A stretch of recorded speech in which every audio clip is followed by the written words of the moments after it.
Assalamualaikum warahmatullahi wabarakatuh. Salam sejahtera untuk kita semua. Om Swastiastu, Namo Buddhaya, salam kebajikan, Rahayu, Rahayu, Rahayu, dan salam lestari. Terima kasih atas kehadiran Bapak Ibu sekalian dalam diskusi pelestarian spesial Hari Pusaka Dunia di tahun 2022 ini.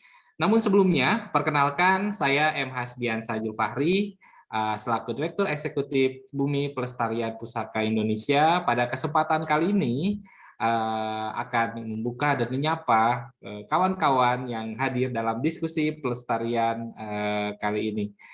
Nah, Hari Pusaka Dunia, jadi seperti yang kita ketahui bersama, ini telah ditetapkan sejak 18 April 1982 oleh International Day oleh ICOMOS. Nah, sebagai International Day for Monument and Site, nah atau kita kenal dari hari ini sebagai World Heritage Day atau di bahasa Indonesia Hari Pusaka Dunia. Jadi Bumi Pelestarian Pusaka Indonesia secara konsisten melakukan atau mengadakan kegiatan Hari Pusaka Dunia di setiap tahunnya. Nah, di tahun 2022 ini kami memiliki berbagai rangkaian dari Hari Pusaka Dunia tersebut. Nah, ini merupakan rangkaian pertama, yaitu diskusi pelestarian spesial Hari Pusaka Dunia.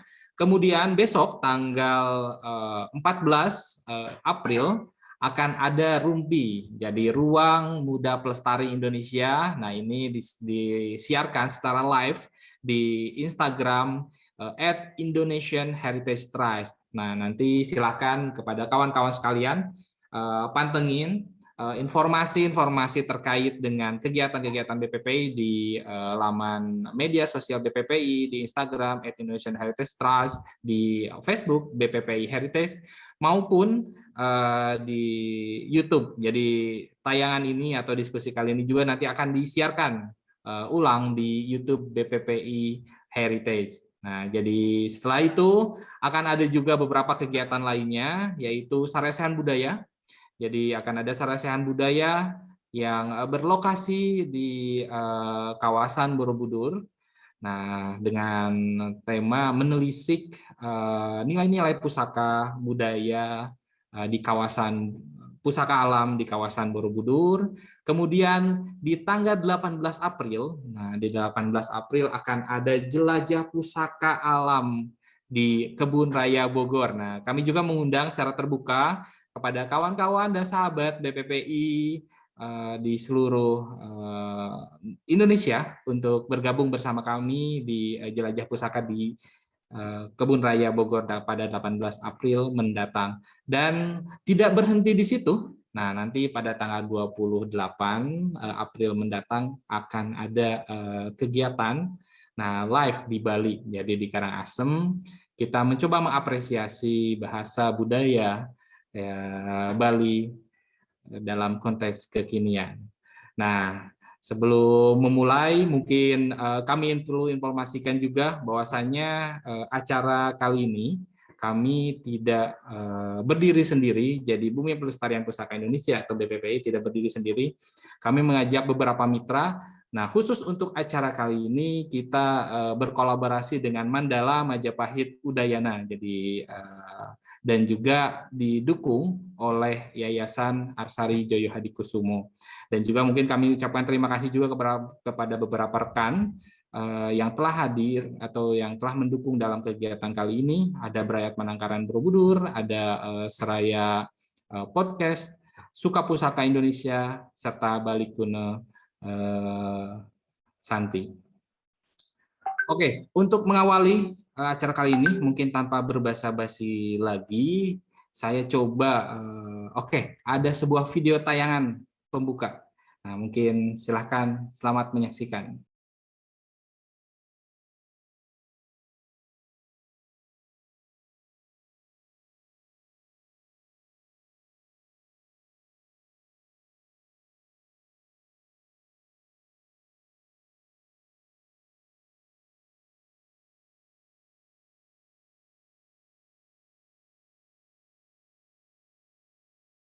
Baik, Selanjutnya, seperti yang saya sampaikan tadi di awal, bahwa acara ini berkolaborasi dengan Mandala Majapahit, di mana Mandala Majapahit di bawah naungan dari Yayasan Arsari Joyo Hadikusumo. Nah, oleh sebab itu kami memohon kepada Ibu Dr. Catrini Pratihari Kebontubu selaku Direktur Eksekutif Yayasan Arsari Joyo Hadikusumo untuk memberikan pengantar kepada kita semua. Selamat siang Ibu Ari. Selamat siang, Bapak Hasbi. Bu Ari, mungkin bisa memberikan pengantar dan menyapa kawan-kawan yang telah hadir di Zoom kali ini. Silakan Ibu. Terima kasih Hasbi. Ya,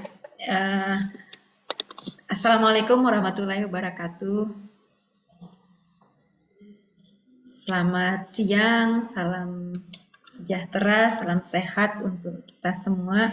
Om Swastiastu, Namo Buddhaya, Salam, Rahayu, Rahayu, dan salam kebajikan.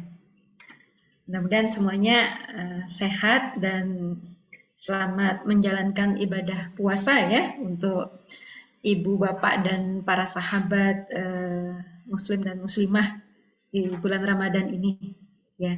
Dan salam hormat kami untuk para narasumber ya, Bapak Nyoman Wardi, Om Swastiastu Pak, juga Pak Rohtri. Terima kasih Pak Swastiastu. Sudah lama tidak berjumpa Pak dalam Swastiastu, kegiatan lama ya. Dan terima kasih untuk Hasbi dan tim ya di bidang budaya Yayasan Arsari maupun dukungan dari BPPI, Badan Bumi Pelestarian Pusaka Indonesia. Ya, seperti yang disampaikan oleh Mas Hasbi, ya kadang-kadang Hasbi marah kalau saya panggil Pak ya, jadi Mas Hasbi ini. Padahal sebentar lagi usianya juga usia cagar budaya itu Hasbi. Ya, tentunya kita semua senang ya bahwa Hari Pusaka Dunia sudah kembali lagi di bulan April ini, dan dengan semangat bahwa pandemi sudah melandai, jadi sudah ada kegiatan-kegiatan seperti yang disampaikan oleh Mas Hasbi tadi, ada kegiatan menarik di berbagai tempat dan tidak lagi hanya kegiatan daring, tapi sudah mulai luring dan kita bisa langsung berinteraksi, bersentuhan, dan juga melakukan pengamatan langsung terhadap pusaka, baik pusaka budaya maupun pusaka alam yang menjadi bagian dari kegiatan peringatan Hari Pusaka Dunia tersebut. Kami dari Yayasan Arsari Joyo Hadikusumo tentunya sangat berbangga ya bahwa YAD juga turut berkontribusi dalam peringatan Hari Pusaka Dunia ini dalam diskusi pelestarian hari ini, yang pasti untuk beberapa dari kita tentunya bertanya-tanya ya, karena melihat topik dari Hari Pusaka Dunia ini terkait dengan perubahan iklim global. Jadi bagaimana sebenarnya climate change itu hubungannya dengan pelestarian, terutama pelestarian budaya.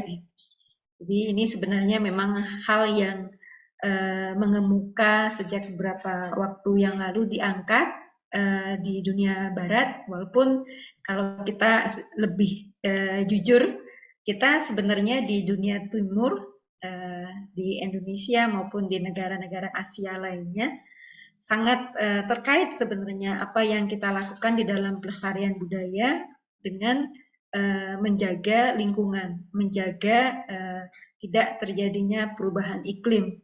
Nah, ini sebenarnya merupakan kesempatan yang baik untuk kita bisa lebih mengangkat lagi hal-hal yang sudah diwariskan oleh para pendahulu kita ya, misalnya di dalam pembangunan berbagai pusaka, pembangunan dalam artian non fisik ya, dalam artian tingkah laku dan kebiasaan-kebiasaan, tradisi menjaga alam dengan budaya dan kebiasaan kita.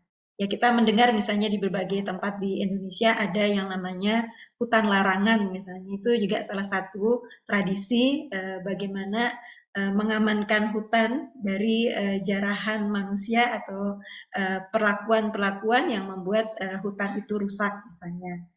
Kemudian juga dalam kaitan budaya tangible misalnya dalam pembangunan seperti misalnya mungkin pasti banyak sekali di berbagai daerah ya, tidak hanya di Bali, di Pulau Jawa, tapi juga di Sumatera maupun daerah timur Indonesia ya, di Makassar maupun daerah-daerah lainnya sampai ke ujung timur, itu pembangunan-pembangunan rumah adat dari masing-masing daerah itu ternyata juga sangat memperhatikan bagaimana integrasi manusia dengan lingkungannya.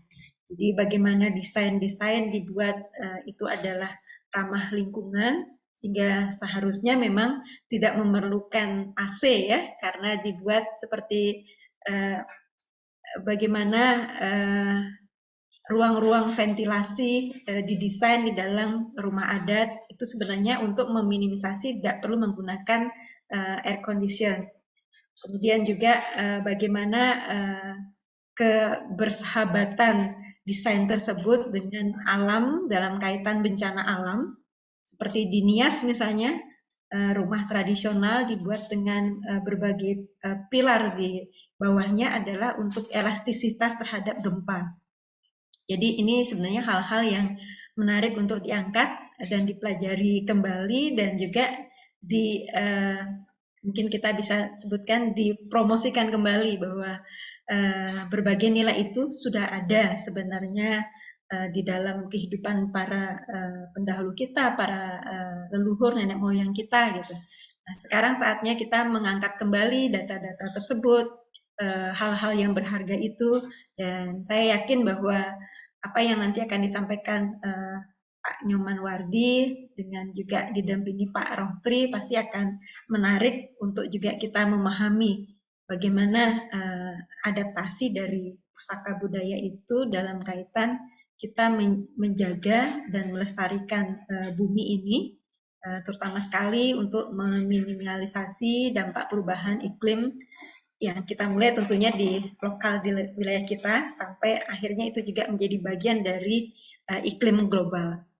Mungkin itu kurang lebih yang dapat saya sampaikan dan juga teriring salam dari Bapak Hasim sebagai Ketua Yayasan Arsari Joyo Hadikusumo. Kita semua mendoakan agar hari ini diskusi berjalan dengan lancar dan bermanfaat untuk banyak pihak.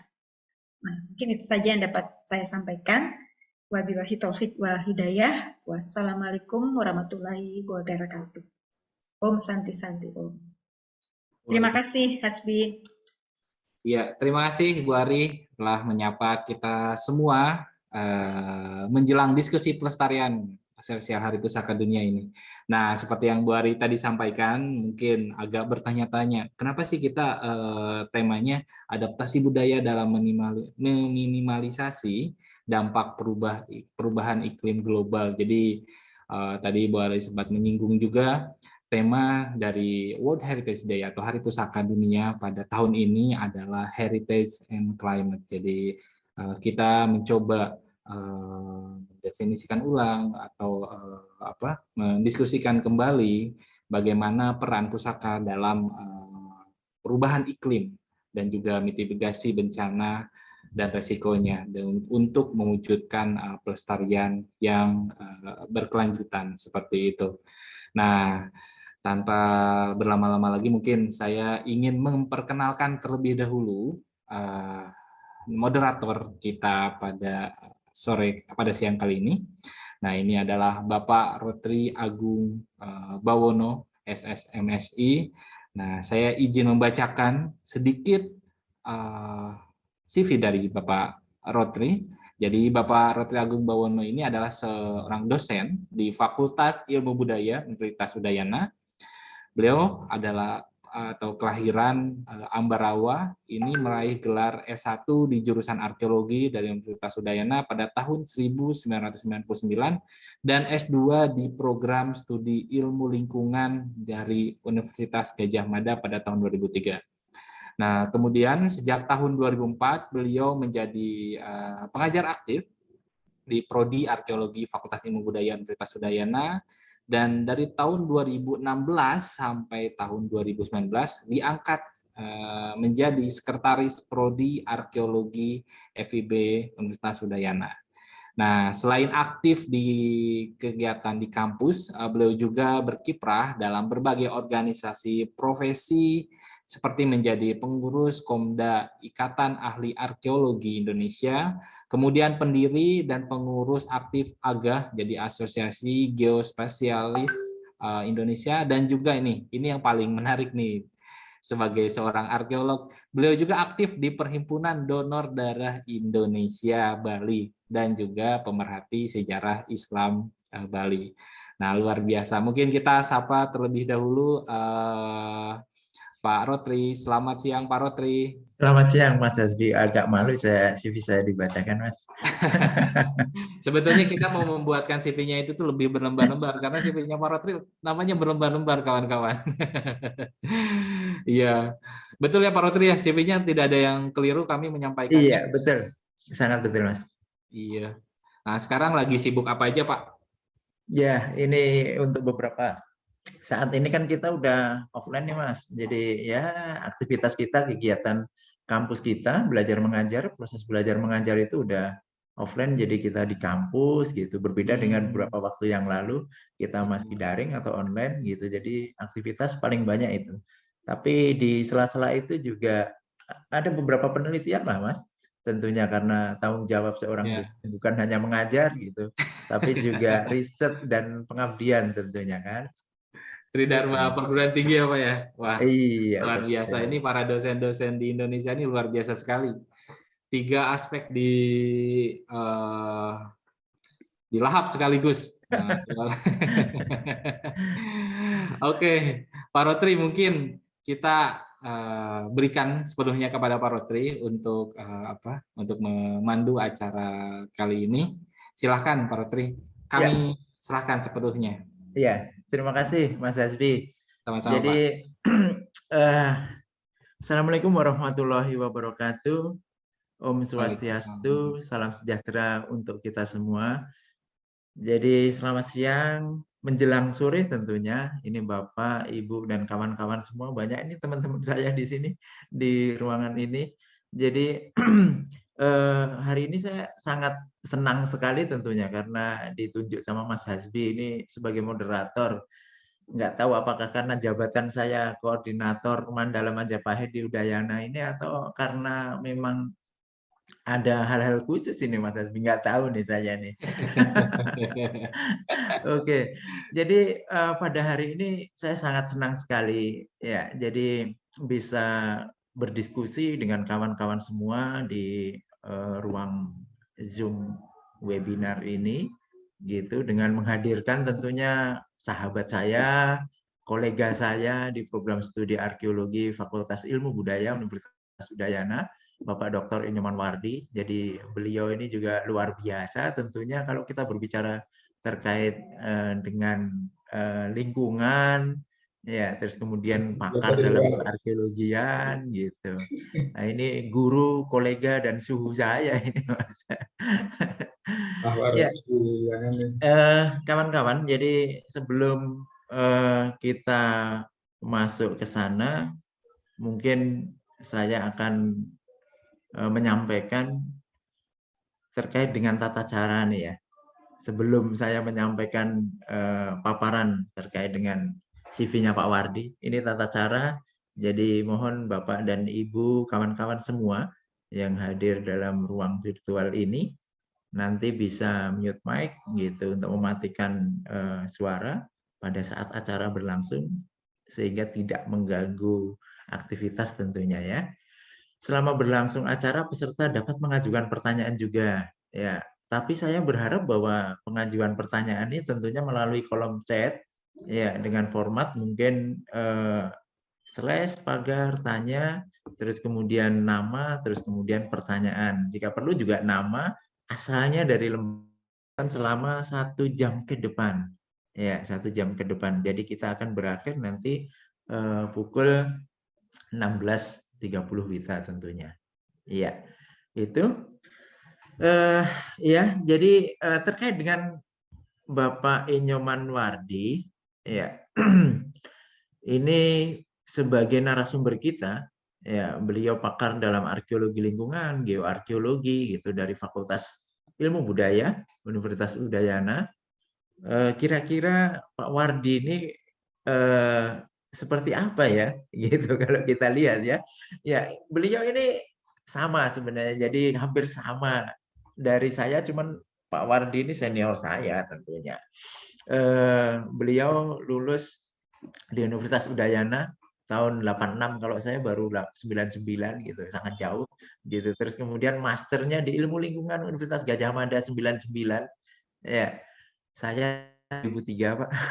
Jadi saya mengekor Pak Wardi ini sebenarnya.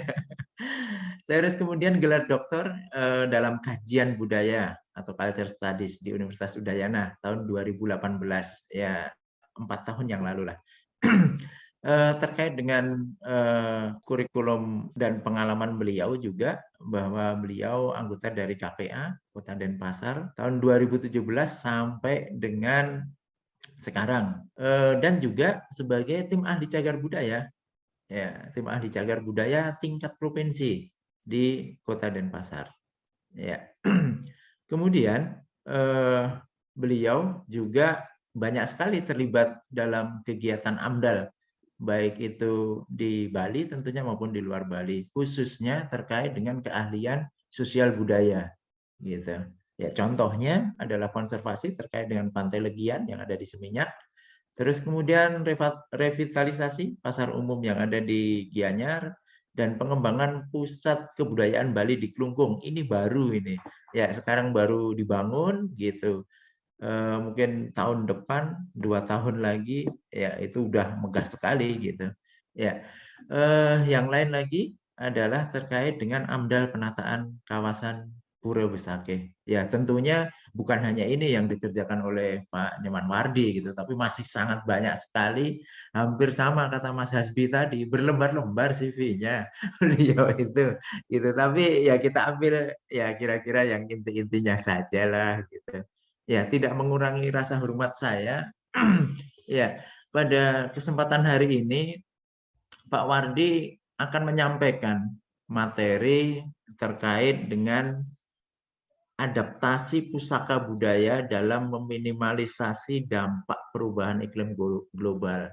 Jadi kalau kita berbicara terkait dengan tema Hari Pusaka Dunia tadi, Heritage and Climate, atau Pusaka dan Iklim, yang memang tahun 2022 ini, ya ini bagaimana sebenarnya hubungan antara heritage dan iklim? Ya, ini kan sangat erat sekali. Bagaimana sebenarnya heritage menciptakan ide-ide, ya, mengadopsi dari pola lingkungan besar, kemudian diadopsi sehingga ada lingkungan kecil. Kalau dalam Bali-nya ada Buana Ageng, Buana Alit gitu. Ya, dan itu menarik sekali karena apa? Karena dalam satu sisi juga merupakan tiruan dari dunia besar itu. Terus kemudian menciptakan iklim khusus atau climate change, ya. Sehingga dia membentuk microclimates, ya, dalam suatu wilayah tertentu, dan ini menjadi bagian dari pola adaptasi manusia dalam kebudayaan tentunya. Dan bagaimana lebih jelasnya, ya nanti Pak Wardi akan menjelaskan banyak studi kasus, bukan hanya di Bali tentunya, tapi saya berharap bisa menjelaskan di Majapahit bagaimana sebenarnya terkait dengan iklim, terus kemudian budaya-budaya terkait dengan iklim yang ada di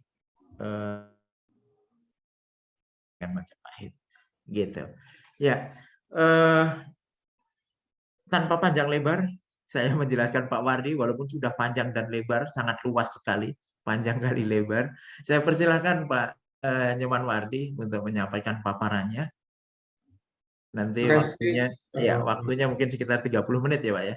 Baik, Pak Rudi, terima kasih. Silakan Pak. Banyak pengantarnya itu sudah, saya malu ya, itu sudah banyak sekali dipuji-puji, sebenarnya bukan begitu ya, biasa-biasa. Jadi saya juga sama ini apa namanya Pak Rodri beberapa hari yang lalu memujuk ikut webinar sebagai narasumber, khususnya dalam kaitan ini. Kemarin dikasih tahu apa namanya heritage dalam katanya perubahan iklim global. Jadi saya sebenarnya berusaha juga bagaimana agar seminar yang bekerja sama dari arkeologi Udayana ini dengan Yayasan Asari bisa berlangsung dengan baik. Jadi saya ucapkan selamat sore dan salam sehat untuk Bapak Ibu semua yang menyempatkan diri hadir hari ini mengikuti diskusi terkait dengan adaptasi pesuka budaya dalam minimalisasi perubahan iklim global. Sebenarnya judul yang aslinya yang ini ya. Jadi adaptasi warisan budaya dalam minimalisasi dampak perubahan iklim global. Jadi perubahan iklim global ini menjadi kekhawatiran umat manusia yang ada di bumi. Bapak Ibu sudah sering baca, dengar di TV dan koran dan juga diskusi itu. Dalam hal ini saya juga akan mencoba untuk membahas tentang kaitan dengan warisan budaya dengan perubahan iklim global, yang seolah perubahan iklim global ini membawa dampak yang akan mengkiamatkan dunia ini atau doomsday ya, sehingga kita hampir semuanya itu khawatir dengan keberadaan ini. Itu saya persilakan untuk menyajikan. Jadi seperti yang disinggung oleh Bu Jatini, Arisya dan juga Pak Rodri. Jadi kita dari akademik dan juga yayasan dalam hal ini ikut merayakan ya hari World Heritage Day atau yang juga disebut Hari Pusaka Dunia yang ditetapkan 18 April ya setiap tahun oleh ICOMOS. Dan karena seperti yang dikatakan tadi bahwa keberadaan warisan budaya dunia yang merupakan warisan yang sangat berharga dan nilai penting bagi umat manusia di bumi ini mengalami suatu ancaman-ancaman seperti yang disampaikan, apakah dia tercemar, rusak, hancur, hilang atau yang lainnya. Jadi itu yang melakari webinar ini. Lanjut.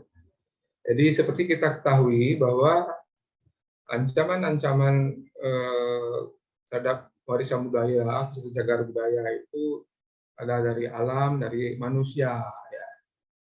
Karena dia punya nilai penting dari segi fungsi, ya itu bukti dan cermin sejarah budaya, media untuk membina dan mengembangkan nilai budaya, memupuk kebanggaan nasional, memperkokoh kesadaran diri, kemudian memperkuat kepribadian bangsa sebagai objek dan daya tarik wisata. Sehingga karena pentingnya makna nilai tersebut, sehingga perlu dilindungi.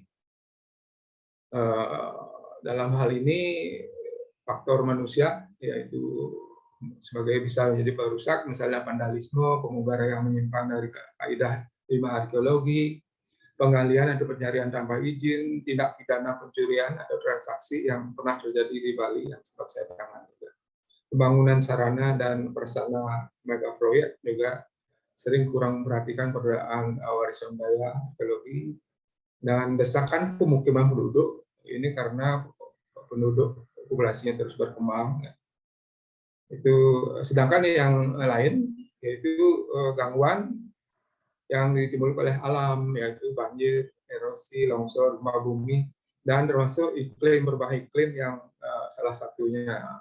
Karena itu perlu dilakukan suatu perlindungan melalui perlindungan hukum. Kita sudah punya Undang-Undang Nomor 11 Tahun 2010 tentang cagar budaya dan perlindungan fisik dan perlindungan yang lainnya. Jadi fokus kita sekarang adalah gangguan cagar budaya, waris budaya yang disebabkan oleh lingkungan alam, yaitu khususnya perubahan iklim global yang tentu tidak bisa dipisahkan dengan aktivitas manusia di bumi ini. Jadi pemanasan global, perubahan iklim ya. Jadi kedua istilah itu sering saling dapat menggantikan ya. Jadi pemanasan global atau global warming itu peningkatan rata-rata temperatur bumi sejak evolusi industri abad ke-19.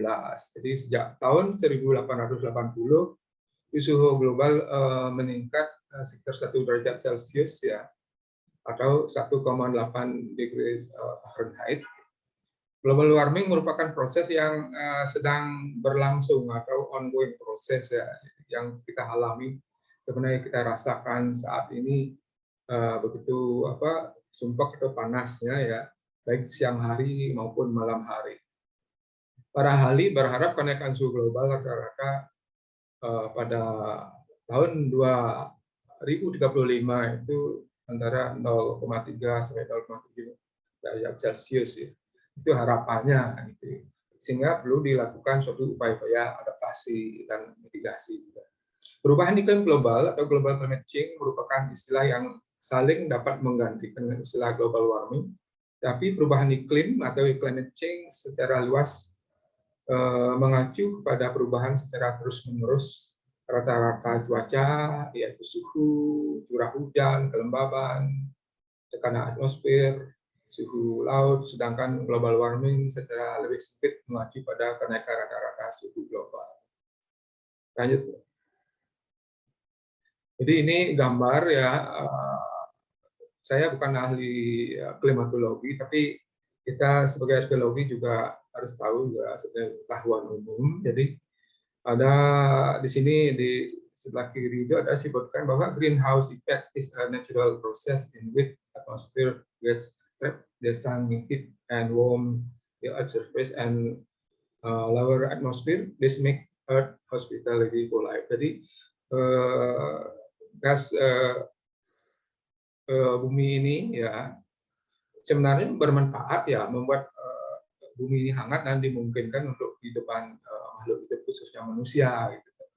Tapi sejak revolusi industri sejak abad ke-18-19 itu tampaknya terjadi peningkatan suhu bumi yang cenderung lebih besar ya daripada sebelumnya, sehingga membuat bumi ini semakin panas ya.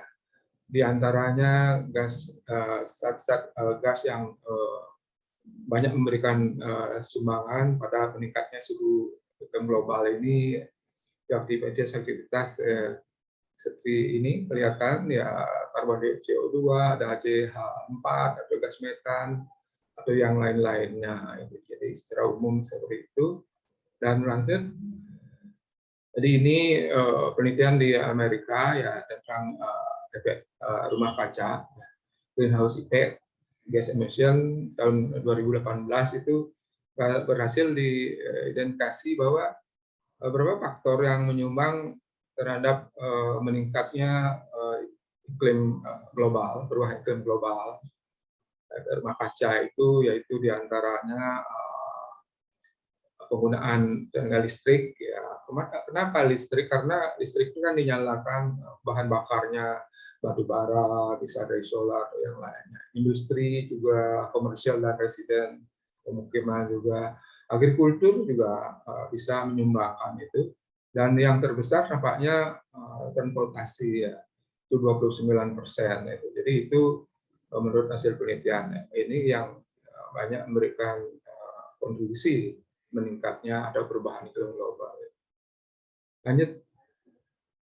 Nah, ini global warming ya, di tengah-tengah lebih rinci lagi ada penyebab-penyebabnya oil drilling ya, pemboran minyak, power plant ya seperti tadi, listrik, ada volcanic eruption itu karena alam juga, transportasi sudah tadi, farming ya, pertanian bisa berarti peternakan juga ya, gas metan, kotoran-kotoran binatang, garbage juga gas metan, juga sampah ya, natural gas drilling, fertilizer atau pupuk ya, dan yang banyak sedang terjadi di negara yang berkembang itu deforestation, yaitu semacam penggundulan hutan itu. Jadi itu unsur-unsur yang ikut menyumbang terjadinya global warming atau perubahan iklim global. Sehingga samping pemanasan juga muncul polusi diantaranya bisa polusi udara itu, logam-logam berat ya,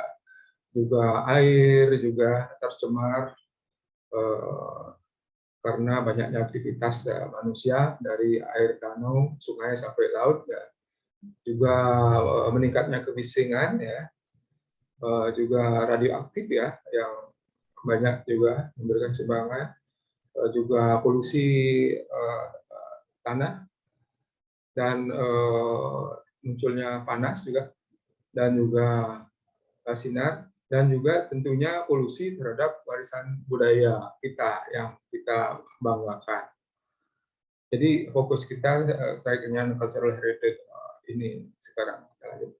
Lanjut. Nah, terkait dengan munculnya pemanasan global, mungkin ada baiknya menengok teorinya Dede Duncan ya, model kompleks ekologi manusia yang disingkat menjadi POET. POET itu adalah kepanjangan dari Population, Organization, Environmental, and Technology. Jadi dalam konteks ini ketiga unsur lingkungan itu punya hubungan yang sangat terkait satu yang lainnya, khususnya populasi. Jadi ada kecenderungan populasi dunia itu meningkat ya sejak revolusi industri itu, yang merupakan revolusi budaya yang kedua setelah revolusi budaya pertama zaman Neolitik manusia prasejarah. Jadi teknologi merupakan salah satu senjata dari manusia ya untuk bertahan hidup, untuk adaptasi, dan juga untuk mengeksploitasi alam. Jadi semakin maju teknologi dalam eksploitasi alam ya, berarti manusia menikmati banyak dari alam itu. Tapi kadang-kadang alam itu juga mempunyai ambang batas ya. Demikian juga berbagai organisasi muncul. Dalam konteks ini, dalam kaitannya dengan pemanasan global atau perubahan iklim global, ada teori terkait dengan termodinamika. Secara umum termodinamika itu adalah hukum the law of dinamika. Itu ada dua, the law of energy conservation dan the law of energy entropy. Jadi energy conservation, the law of energy conservation itu menyatakan bahwa jumlah energi di alam ini tidak bisa diciptakan dan jumlahnya konstan. Jadi hanya yang terjadi adalah transformasi energi dari satu benda ke benda yang lain. Tapi yang kaitannya pemanasan global itu adalah ada teori entropi, the law of energy entropy. Itu artinya setiap perubahan energi satu unit energi ke unit lain tidak bisa mencapai 100%, pasti ada limbahnya, dan limbahnya inilah menjadi mencemari sebagai limbah yang ada di bumi kita. Jadi semakin banyak manusia jumlahnya, tentu kebutuhan perutnya itu harus ditambah, berarti eksploitasi lebih meningkat, dan ini yang membuat kecenderungan terjadinya degradasi lingkungan dan juga heritage. Dan karena itu ini permasalahan yang global, populasi dan lingkungan ini, khususnya kaitannya lingkungan budaya. Lanjut. Nah, ini saya dapatkan kecenderungan perubahan penduduk dunia ya global dari abad 10.000 tahun sebelum Masehi sampai dengan tahun 2000 ya. Jadi awalnya 4 juta ya, sekarang sudah menjadi 7,9 billion atau 7,9 miliar ya penduduk di bumi, sehingga aktivitas-aktivitas yang menggunakan memanfaatkan alam itu, eksploitasi sumber alam cenderung meningkat, dan entropinya inilah yang menciptakan perubahan iklim global. Lanjut. Dan ini jumlah 5 negara tokit yang penduduknya tertinggi, kayak Cina 1,44 miliar ya, India yang kedua, dan Amerika yang ketiga, dan Indonesia tampaknya menduduki penduduk yang keempat, jadi 276 juta ya, dan Brasil yang keempat. Jadi ada perubahan jumlah penduduk ya di sana ya, dari 10.000 tahun sebelum Masehi sampai dengan 1700 Masehi, pertumbuhannya 0,04% setiap tahun. Jadi dari 4 juta menjadi 1 miliar itu pertumbuhannya. Dari 1800 sampai 2000 ini penduduknya sudah meningkat 7 kali lipat ya. Jadi ini mengganggu carrying capacity, termasuk juga cultural heritage dalam hal ini yang kita warisi dan wariskan kelak. Lanjut. Nah, jadi salah satu dampak dari perubahan iklim global atau climate change ini adalah suatu pemanasan ekstrim ya, antara kanan dan kiri masih hijau, kanan sangat kering. Coba Anda bayangkan Bapak Ibu semua, bagaimana kalau di atasnya ini ada monumen atau candi gitu. Apa yang terjadi terhadap bangunan-bangunan itu kan? Sepertinya mengalami dehidrasi ya. Bangun-bangun itu tentu dengan proses-proses kimia dari bumi itu juga kristalisasi penggaraman mungkin ya salah satunya. Lanjut. Perubahan iklim dan ancaman terhadap warisan budaya. Warisan budaya khususnya yang thinkable, ragawi, kita terancam oleh perubahan pola cuaca yang gradual dan ekstrim. Peningkatan suhu temperatur bumi bersama dengan perubahan curah hujan, kelembaban udara, angin sebagai contoh dapat berpengaruh negatif terhadap material aset warisan budaya.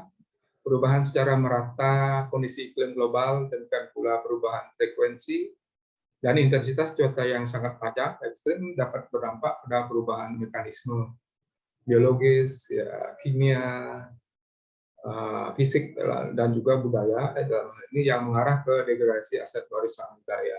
Jadi itu. Lanjut. Panas yang ekstrim dan kemarau berkepanjangan, extreme heat and drought, atau sebaliknya musim hujan dengan curah hujan yang berat dan berkepanjangan, disertai dengan angin badai menjadi risiko aset warisan budaya yang ada di garis pantai tentunya ya. Karena permukaan air laut itu cenderung meningkat ya, naik ya, setelah kejadian hantaman badai. Bahaya alam natural hazard seperti banjir, tanah longsor, gempa bumi, vulkanisme dan bencana api, kebakaran itu dapat membawa dampak yang menghancurkan atau devastating impact terhadap aset warisan budaya sebagai akibat dari perubahan iklim global. Jadi ini efek emisi gas rumah kaca, greenhouse effect. Lanjut. Jadi, dampak perubahan iklim global pada planet bumi yaitu lebih intens dan lebih sering muncul kemarau panjang, ya, drought, dan badai atau storm, meningkatnya pencairan glacier dan lempeng-lempeng es, naiknya permukaan air laut, meningkatnya suhu air laut, samudra, dan terjadinya asidifikasi, pengasaman curah hujan yang merusak tanaman, kekurangan air yang serius, meningkatnya penyakit dan insekta, hama, yang terakhir di daerah tropis. Jadi ini semua merupakan ancaman baik terhadap kehidupan manusia, termasuk juga warisan budaya dalam hal ini cagar budaya. Lanjut. Nah ini apa namanya, jumlah cagar budaya yang ada di Indonesia yang sudah diidentifikasi. Ini merupakan ambil potret ya cagar budaya, ada jumlahnya 2.907 ya, menurut data yang dapatkan dari Kemendikbud 2020 ya. Sekarang 2022 terus ada penambahan. Itu. Lanjut.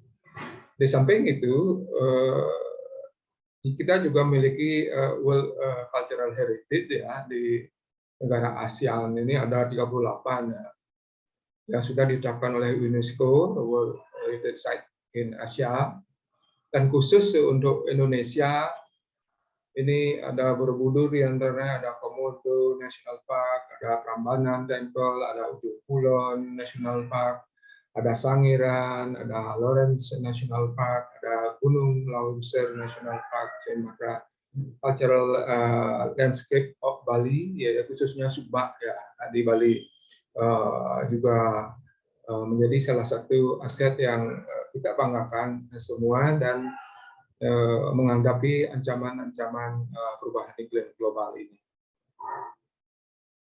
Lanjut.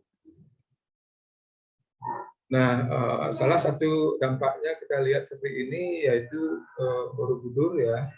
Salah satunya kelihatan ada dampak-dampak keropos di sini, padahal terbuat dari batu yang sangat kuat, yang merupakan warisan budaya yang sangat kita banggakan, warisan budaya dunia ya.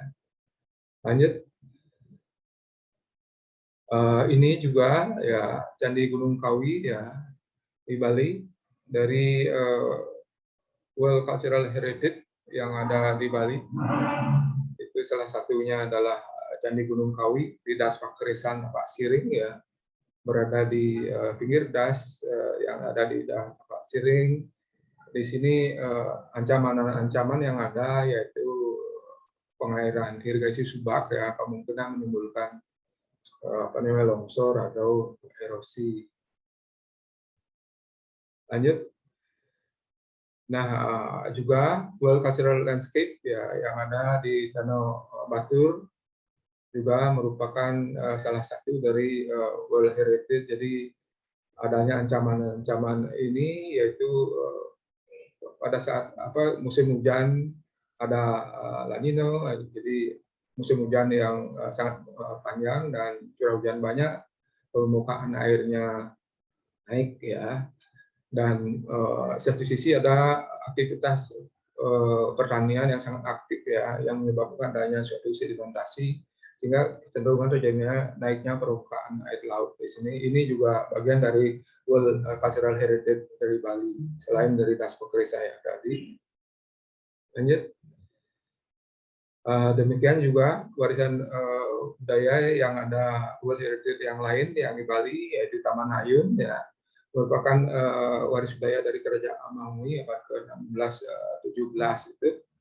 Dan kekhawatiran kita terjadinya suatu perubahan bentuk lahan, penggunaan lahan, dan juga perubahan iklim global ini suatu saat bisa jadi ini kolam Taman Ayun yang menjadi kering ya.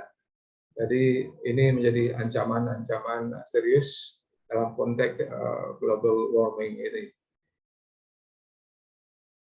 Lanjut.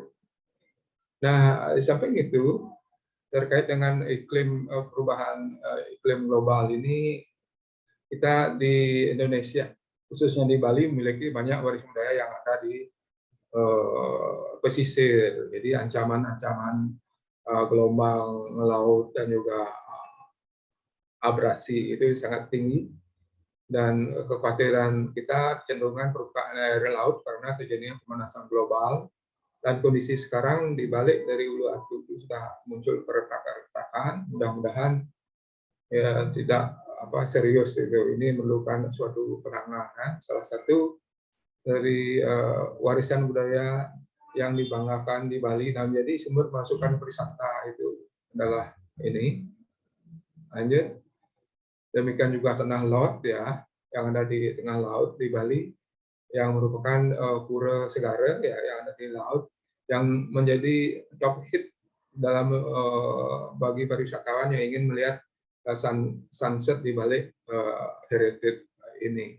Jadi berarti cenderung meningkat di daerah ini, dan pemanasan global terkait dengan perubahan iklim global ini tentu menjadi ancaman yang serius, walaupun ini sudah pernah mendapatkan perhatian atau konservasi. Lanjut. Demikian juga ancaman perubahan iklim global terhadap candi-candi yang ada di Jawa, misalnya salah satu candi kebanggaan kita yang ada di situs Trowulan, yang merupakan situs yang monumental ya, dari sisa-sisa kejayaan Majapahit ya. Di sini ada candi-candi yang terbuat dari batu bata. Itu dari segi kekuatannya lebih lemah daripada sisi batuan candi yang ada di Borobudur dan candi Prambanan dan candi yang lain. Jadi perubahan iklim global ini tentu akan membawa dampak-dampak yang serius dalam pelestarian candi-candi ini. Lanjut. Dan ini merupakan gangguan yang sifatnya sangat aktif ya dari unsur manusia, khususnya dalam hal ini. Dulu pernah saya waktu IPSA dengan teman-teman ke sini juga selama sebulan melakukan observasi yang dipimpin oleh Pak Mundarjito waktu itu untuk melakukan inventarisasi observasi di sini. Tampaknya gangguan di sini juga selain perubahan iklim global, yaitu gangguan dari manusia itu sendiri yang membuat batu bata, ada sponsornya di balik itu, padahal sesungguhnya mereka itu ingin mencari harta karun, ya itu menjadi catatan, tapi dengan diterapkannya sebagai cagar budaya situs Trowulan Majapahit Trowulan ini, maka perlindungannya itu lebih dapat dijamin, ya. Tapi di sisi luarnya mungkin itu suatu penanganan yang bentuknya lain, karena masyarakat dari segi ekonomi juga menjadi tekanan mereka terhadap situsnya. Langsung lanjut. Nah, pada yang lain ya, rumah situs kawasan Candi Dieng ya yang terdekat dengan negara Jawa Tengah itu, ini aktivitas agro atau pertanian itu sangat aktif ya. Mungkin dulu merupakan sultan yang sangat lebat di sini, tapi sekarang hampir lereng-lereng yang ada di sana itu sudah gundul sekarang. Ini kedepannya itu merupakan satu ancaman yang serius terkait dengan pelestarian warisan budaya, cagar budaya dalam menghadapi perubahan iklim global ini. Terutama aktivitas di sini ada cenderungan monokultur ya di sini. Mereka menanam kentang, wortel dengan merambah lereng-lereng bukit. Jadi ini posisinya sangat terancam sebenarnya. Kemungkinan terjadinya erosi itu sangat besar dan longsor itu sangat besar. Jadi salah satu kebanggaan kita dari dunia kebudayaan waris budaya yaitu keberadaan Candi Dieng ini juga jadi ancaman yang serius juga. Lanjut. Nah, ini desa-desa yang ada di sekitar ini sana, ada desa Sikunang, ada Sambungan Village, dan Dieng Wetan. Ya, kondisinya cukup gundul ya karena aktivitas pertaniannya sangat intensif di sana. Lanjut. Nah, ini salah satu juga contoh ya dari ancaman perubahan iklim global. Ini ambil ada suatu situs di Hanoi ya, aerial fotografi. Jadi ini warisan dunia ya yang ada di Vietnam ya. Quang Nam Province, karena perubahan iklim global ini membawa ancaman-ancaman terjadinya perubahan iklim yang sangat ekstrim ya, musim hujan yang berkepanjangan atau La Nina, musim kemarau yang berpanjang atau drought atau El Nino, itu membawa suatu dampak yang sangat dahsyat ya pada kehidupan manusia di bumi, khususnya terkait dengan ancaman World Heritage atau National Heritage atau Regional Heritage. Lanjut. Karena itu maka diperlukan adaptasi dalam pengelolaan waris budaya karena adanya ancaman perubahan curah hujan, kelembaban, dan perubahan temperatur bumi dan semakin besarnya paparan cuaca terhadap warisan budaya. Nah, apa itu adaptasi? Kalau saya ambil dari bukunya Rappaport itu. Jadi adaptasi itu suatu proses dari makhluk hidup, kelompok makhluk hidup untuk mengubah keadaan, struktur atau susunan mereka secara responsif, memelihara keseimbangan atau homeostatis di dalam dan di antara mereka sendiri. Pada fluktuasi lingkungan jangka pendek dan perubahan susunan atau struktur lingkungan mereka dalam jangka panjang. Itu definisi dari Rappaport tentang adaptasi warisan budaya. Jadi secara dalam konteks ini adaptasi warisan budaya yang kami maksudkan adalah suatu upaya, segala upaya yang dapat dilakukan untuk melindungi warisan budaya dan juga melestarikannya. Jadi itu yang secara umum ya. Lanjut. dalam framework konvensi perubahan iklim global oleh negara-negara dunia UNFCCC itu sudah menetapkan kebutuhan untuk melakukan mitigasi dan adaptasi dalam menghadapi tantangan perubahan iklim global. Mitigasi itu menyangkut pengukuran dan aktivitas-aktivitas yang bermaksud untuk mengurangi emisi gas rumah kaca atau greenhouse effect atau meningkatkan penyerapan gas semacam itu.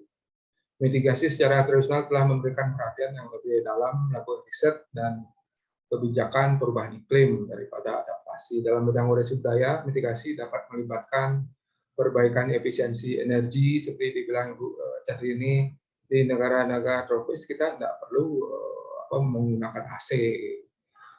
Mungkin desain bangunannya perlu disesuaikan, ya. Itu terutama khususnya bangunan bersejarah. Ya, lanjut. Adaptasi berkait dengan segala usaha, adjustment atau penyesuaian dalam sistem untuk merespon stimuli iklim yang aktual dan perakiraan arahnya yang meliputi perubahan pada proses lingkungan sosial, persepsi, praktik dan aksi. Jadi penekanan praktik dan aksi untuk mengurangi kerusakan potensial atau mengambil langkah ke depan dalam memanfaatkan ruang-ruang baru yang dapat dilakukan.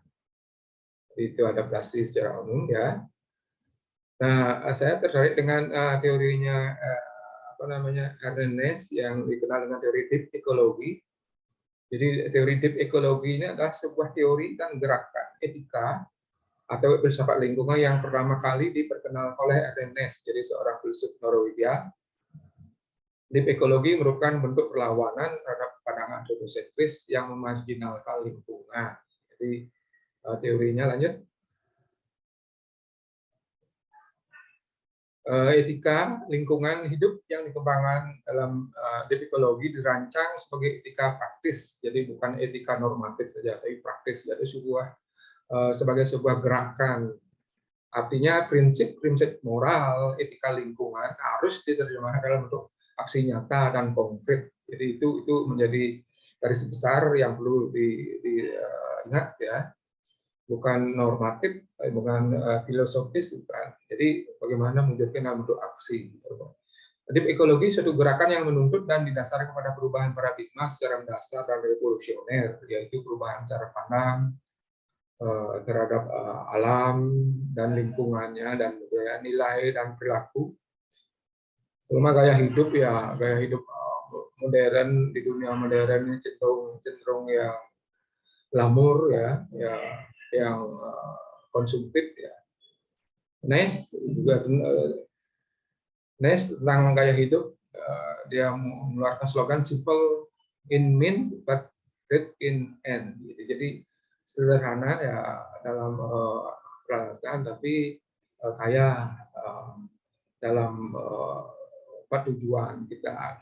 Jadi itu sebuah nilai filosofis yang disampaikan oleh beliau. Lanjut. Nah, terkait dengan ancaman warisan budaya tersebut, kita juga mempunyai sebenarnya aset-aset kekayaan karib budaya dalam menghadapi perubahan-perubahan iklim global itu. Terutama kearifan budaya terkait dengan sumber daya air ini, autor menerjemah ini kita dapat lihat bukti-bukti arkeologinya ada di situs Majapahit yang dikenal sebagai situs Rowland dari abad ke-13 sampai 15. Secara foto udara itu kelihatan segi 4 yang gelap itu adalah kolam segaran itu. Jadi saya masih ingat dulu waktu IPSA ikut di sini, ya, termasuk bulan, ya. Lanjut. Nah, di samping itu ada temuan-temuan pipa-pipa dari lihat itu. Coba lihat itu pipa-pipa, pipa dipamerkan di museum yang ada terulang itu. Sebuah sistem pengolahan air yang sangat baik, ya. Karena air itu punya berbagai fungsi untuk kehidupan manusia. Ada di sana juga candi tikus, ya, di sana ada kolam segaran. Jadi ini tentu merupakan sebuah adaptasi lingkungan tradisional yang sangat arif ya bisa dikatakan. Karena posisi situs Trawulan ini ada di posisi daerah apa namanya kipas aluvial ya, aluvial yang cukup kaya, jadi kaya dengan sumber daya airnya dan tanah juga kaya. Jadi tentu pemanfaatan air itu digunakan untuk berbagai macam kepentingan. Di samping juga untuk menjaga mengantisipasi terjadinya bencana-bencana, daerah banjir salah satunya. Jadi dengan menggunakan sistem gravitasi ya air bisa dialirkan melalui pipa-pipa dari tanah liat itu ke suatu tempat yang dituju. Lanjut. Jadi water management Trawulan Majapahit paling tidak bisa mempunyai fungsi untuk pengendalian banjir juga. Kedua juga menciptakan iklim mikro yang lebih baik ya. Karena adanya kolam-kolam itu, di samping itu kita juga tahu dari relief-relief yang ada di sana itu tampaknya kota Majapahit ini merupakan kota yang sangat ramah lingkungan ya. Karena kota ini didesain untuk kota yang cukup ideal sebagai pusat kerajaan terbesar di Indonesia, bahkan di Asia Tenggara pada saat itu.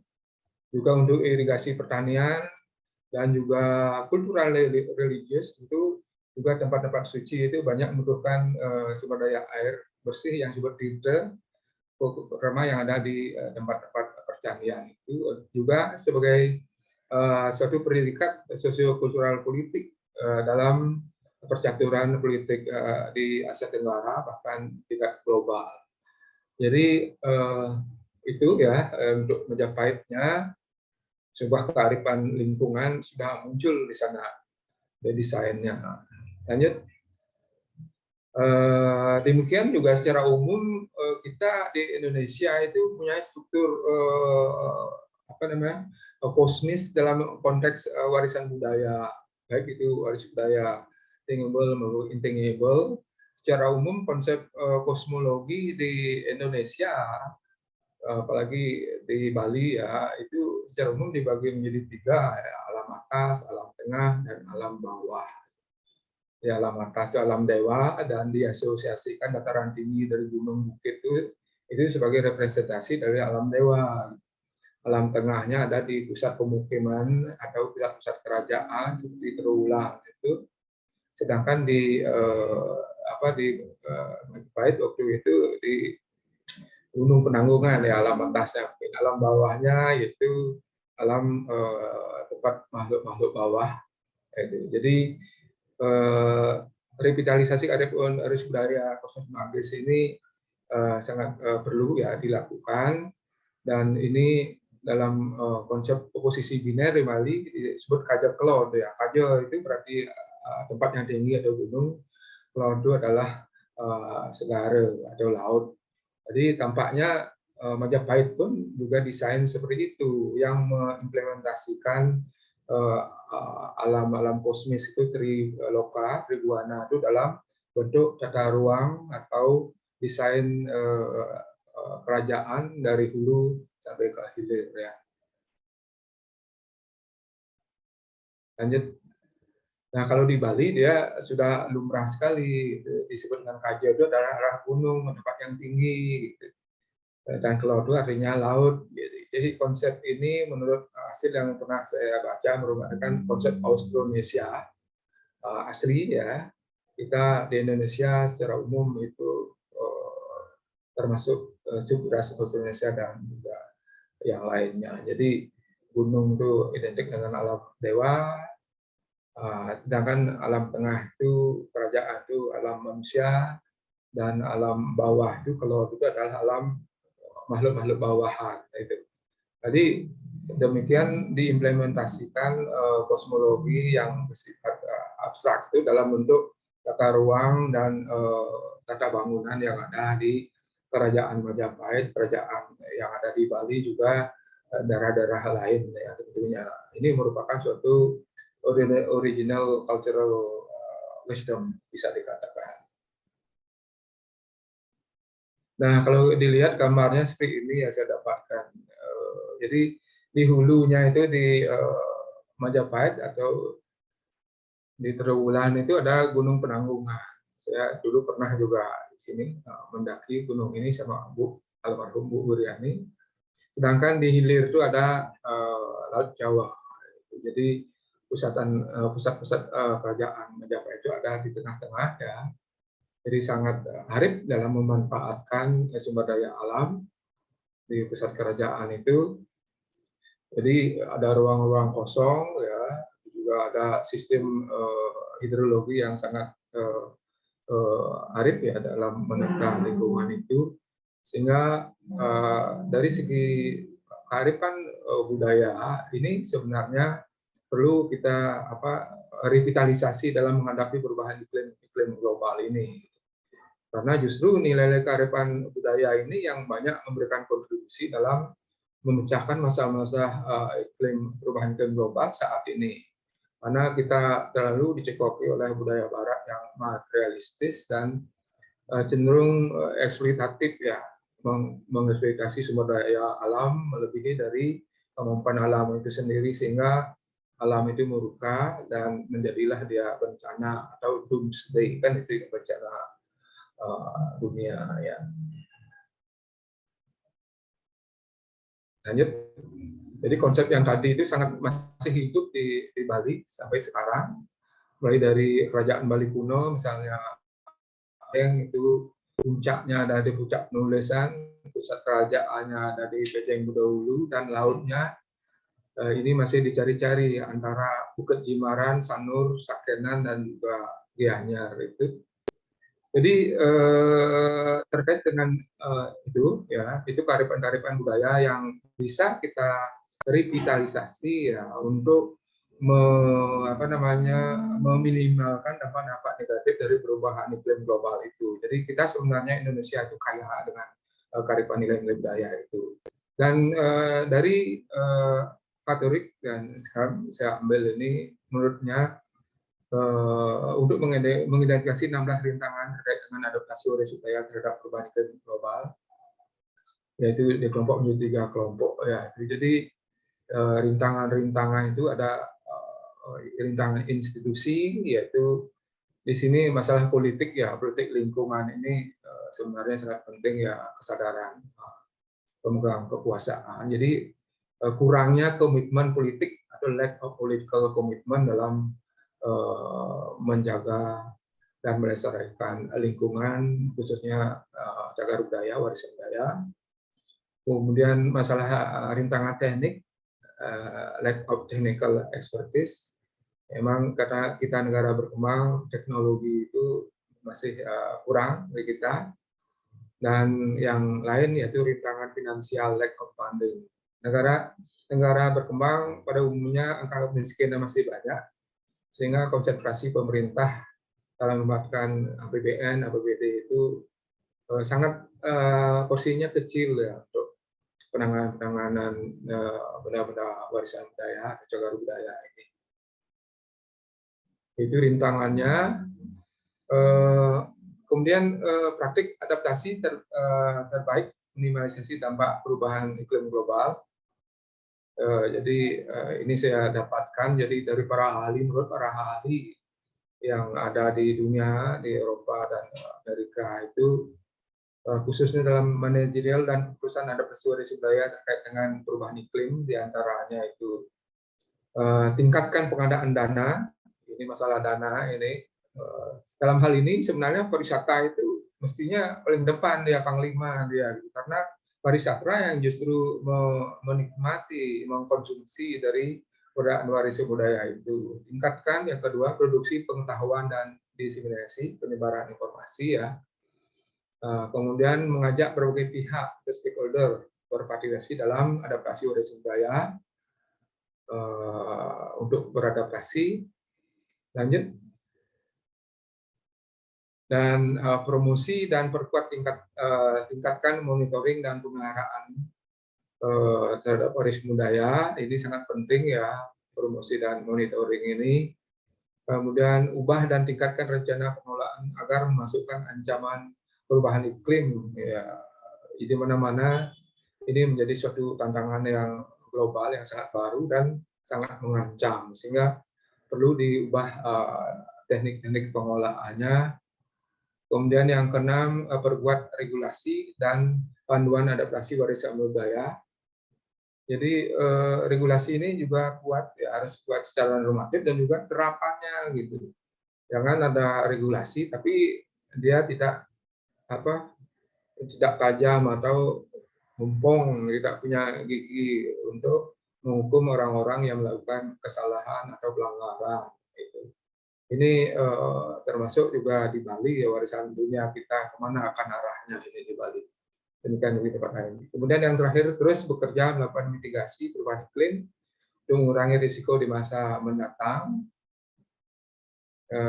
Lanjut.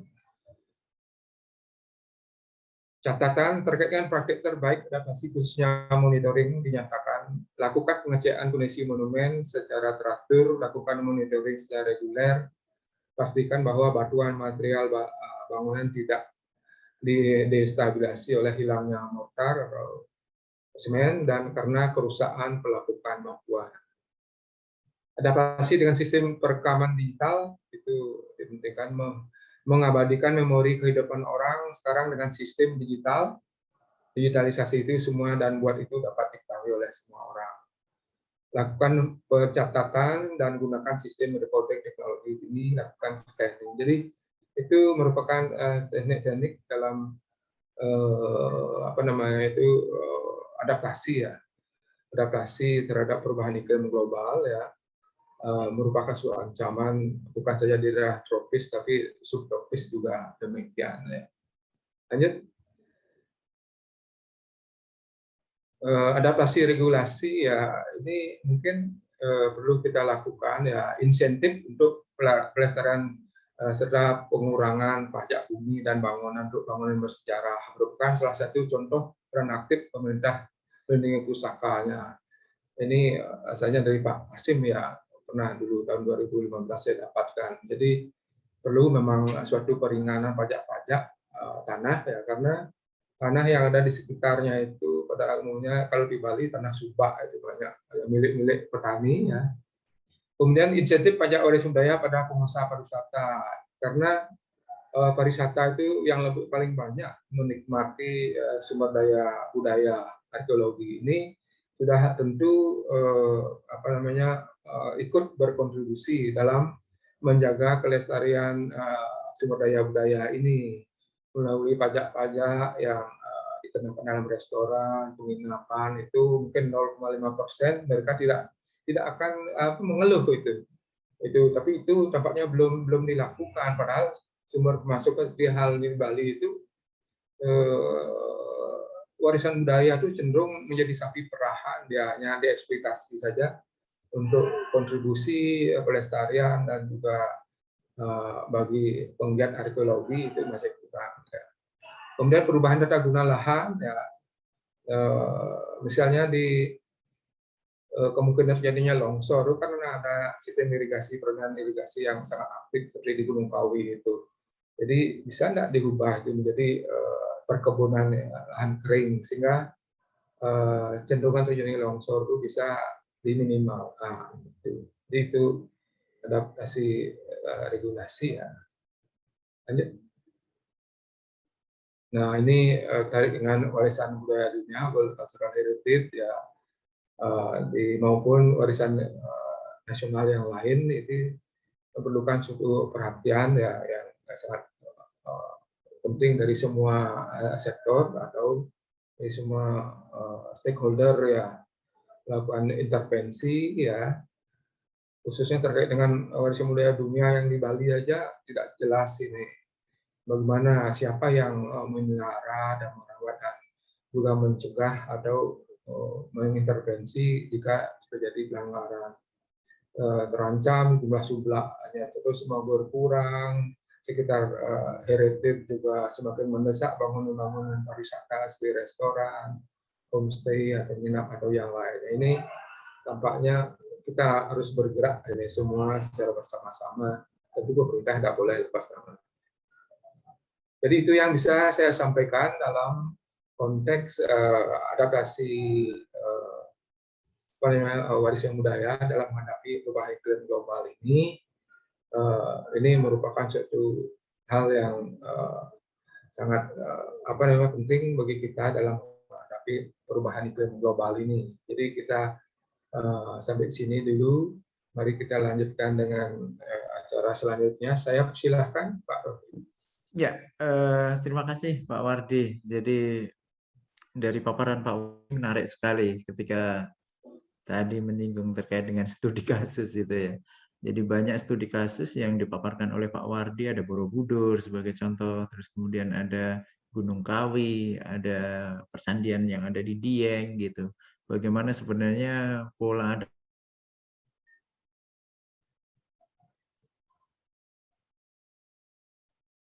dipaparkan Pak Wardi tadi itu berbicara terkait dengan water management, khususnya yang ada di Trawulan, Majapahit. Itu juga sangat menarik sekali karena kajian terkait dengan water management itu sedikit yang mengkaji di sana, walaupun ada beberapa tokoh gitu, tetapi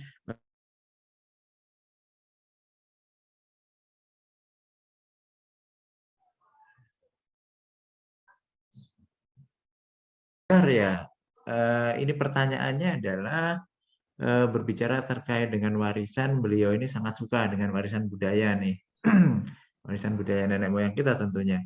Dan tetapi beliau melihat sebagai orang biasa tidak menghargai Indonesia gitu. Tapi saya minta saran Bapak narasumber bagaimana mengajak melestarikan budaya, terlebih juga melestarikan lingkungannya seperti itu. Bagaimana Pak sarannya? Bagaimana cara untuk mengajak untuk melestarikan budaya ini dan melestarikan lingkungannya? Ini pertanyaan atau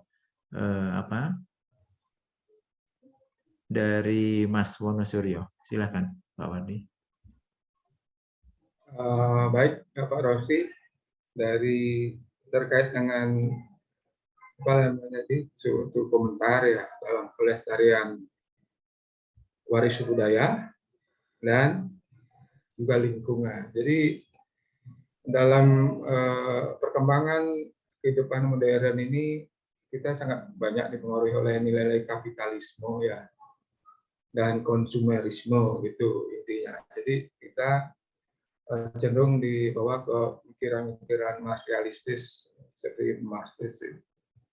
Dan ini sebenarnya merupakan sumber permasalahan ancaman terhadap keberadaan lingkungan dan khususnya lingkungan warisan budaya cagar budaya. Karena dalam pengelolaan warisan budaya ini memerlukan suatu kesabaran.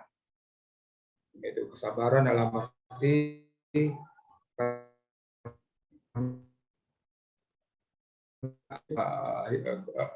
cultural resources, bukan economic resources juga dalam hal ini, sehingga pelestariannya ini perlu suatu usaha-usaha dari pemerintah termasuk sebenarnya kebijakan-kebijakan yang bisa diterapkan dalam penanganan lingkungan khususnya bagi global.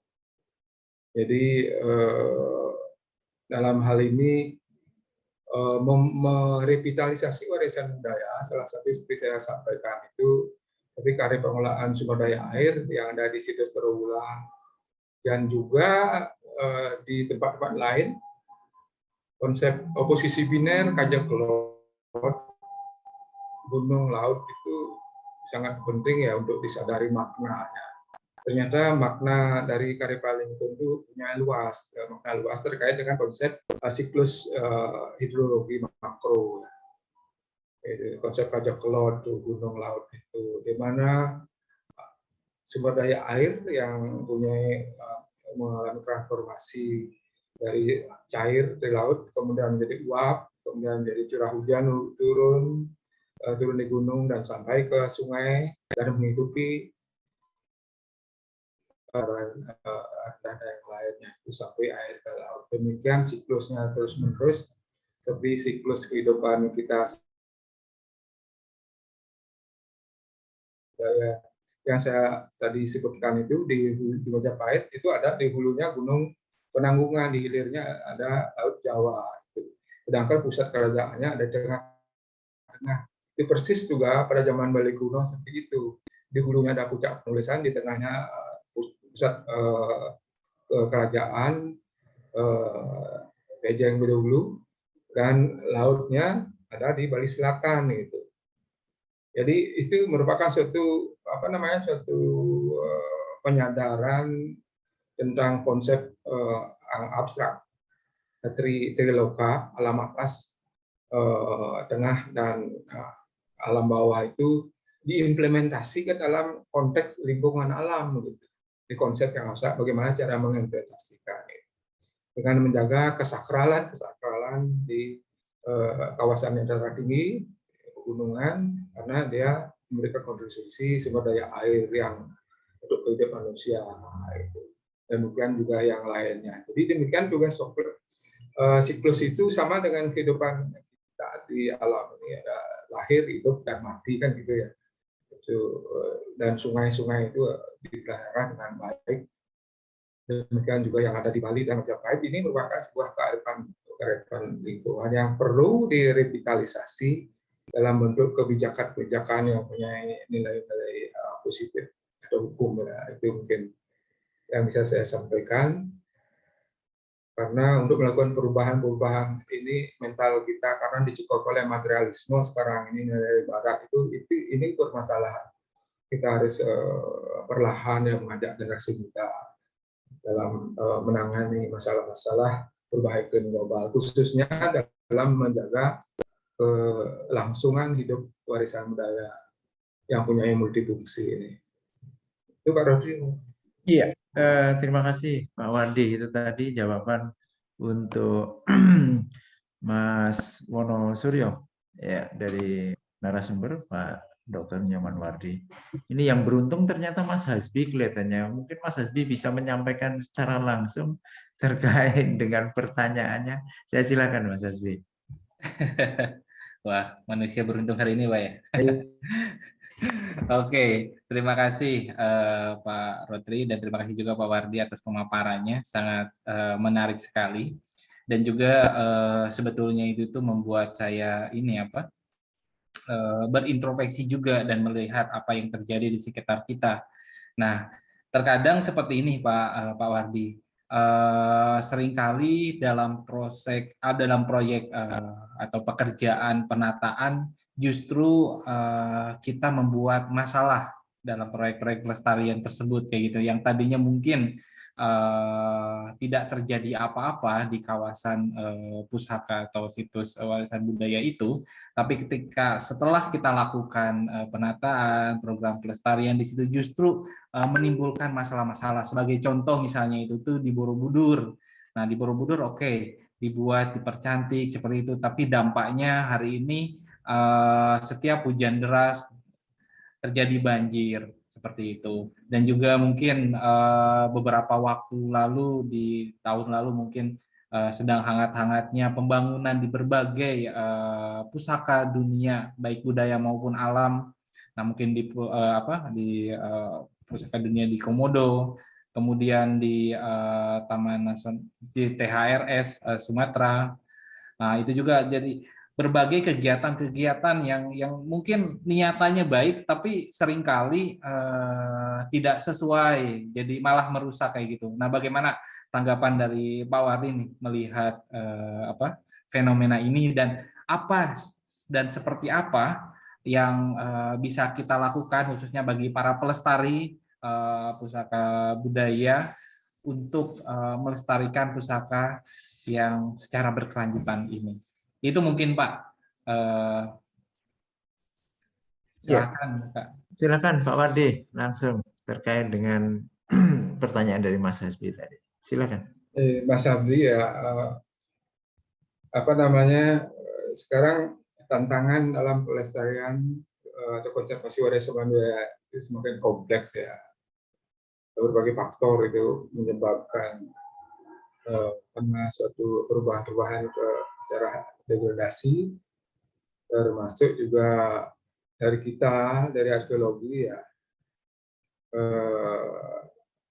secara keinginan melakukan pelestarian, tapi justru berdampak negatif juga kan itu ininya. Jadi dalam hal ini kita memang harus tahu pertama sebagai proses geomorfologi ya yang juga ada di sana ya. Yang ada, jadi kita sering sekali mengabaikan proses geomorfologi yang ada di sekitarnya arkeologi karena kita cenderung berpikir sangat sempit di sekitar situs saja, padahal satu kawasan dengan kawasan lain itu sangat berkaitan gitu, sehingga perlu kita hati-hati melihat dari keberadaan dari warisan budaya ini, dan untuk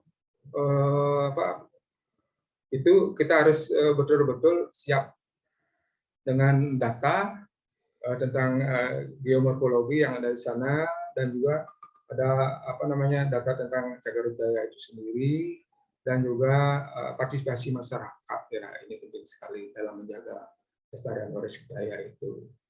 Dan ini merupakan suatu bagaimana mengimplementasikan nilai-nilai yang bersifat abstrak itu dalam bentuk perilaku yang nyata seperti deep ekologi itu yang tadi itu. Jadi seperti tadi di Dieng misalnya itu, ini kan masalah desakan ekonomi masyarakat itu. Sampai ke lereng-lerengnya mereka eksploitasi untuk menanam itu. Sebenarnya dari kita juga dari arkeologi juga merasakan kerusakan itu kalau kita tidak melakukan suatu inventarisasi data yang baik. Jadi kita harus melakukan pendataan yang baik dari segi lingkungan secara umum ya. Kemudian juga dari perubahan-perubahan yang ada di sekitarnya, sehingga nilai-nilainya tidak akan hilang. Karena begitu kita melakukan perbaikan konservasi, harus disertai dengan penyertaan data yang lengkap dan juga tercatat dengan baik. Jadi saya lebih banyak, mungkin Pak Rosli bisa membantu itu apa yang dimaksudkan dengan itu tadi kelestarian. Silakan Pak Rosli. Ini Pak Rosli ini orang pakar lingkungan juga. Saya orang disuruh ini sama.